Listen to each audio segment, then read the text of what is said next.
দর্শক, এই মুহূর্তে আমরা রাজবাড়ী জেলার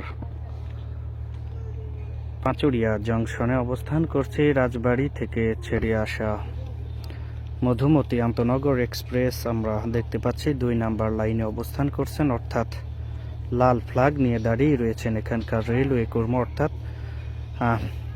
ঢাকা থেকে সেরে আসছে সুন্দরবন এক্সপ্রেস। এই দুইটি ট্রেন কিন্তু রাজবাড়ীর স্টেশনে কিন্তু ক্রস হবার কথা ছিল, কিন্তু লেট থাকার কারণে কিন্তু ঢাকা থেকে ছেড়ে আসছে সুন্দরবন এক্সপ্রেস এবং রাজবাড়ী থেকে ছেড়ে এসেছে এইমাত্র মধুমতি আন্তনগর এক্সপ্রেস। দুটি কিন্তু পাঁচুরিয়া জংশনে কিন্তু ক্রস করবে, সেটি কিন্তু আমরা আপনাদের মাঝে দেখানোর চেষ্টা করছি। এইমাত্র ২ নাম্বার গেটে অবস্থান করছেন, অর্থাৎ মধুমতি আন্তনগর এক্সপ্রেস।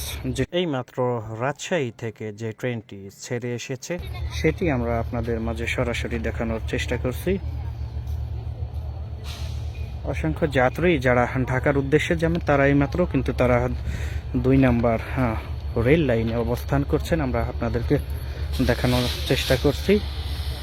মধুমতি আন্তনগর এক্সপ্রেস সেটি কিন্তু এইমাত্র ২ নাম্বার রেল লাইনে এসে দাঁড়িয়েছেন, অর্থাৎ ঢাকা থেকে যেই সুন্দরবন এক্সপ্রেস যেটি সেরে আসবে সেটি কিন্তু ১ নাম্বার গেট দিয়ে অবস্থান করবেন।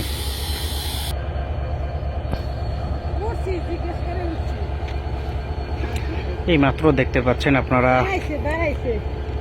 মধুমতি আন্তনগর এক্সপ্রেস, অর্থাৎ যেটি সেরে এসে ঢাকার উদ্দেশ্যে যাবেন, আর ঢাকা থেকে ছেড়ে আসছে সুন্দরবন আন্তনগর এক্সপ্রেস।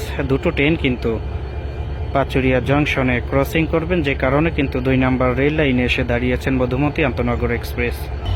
অসংখ্য যাত্রী তারা কিন্তু ঢাকার উদ্দেশ্যে যাবেন স্বপ্নের পদ্মা সেতু হয়ে। অর্থাৎ আমরা যদি একটু দেখাতে চাই আপনাদেরকে,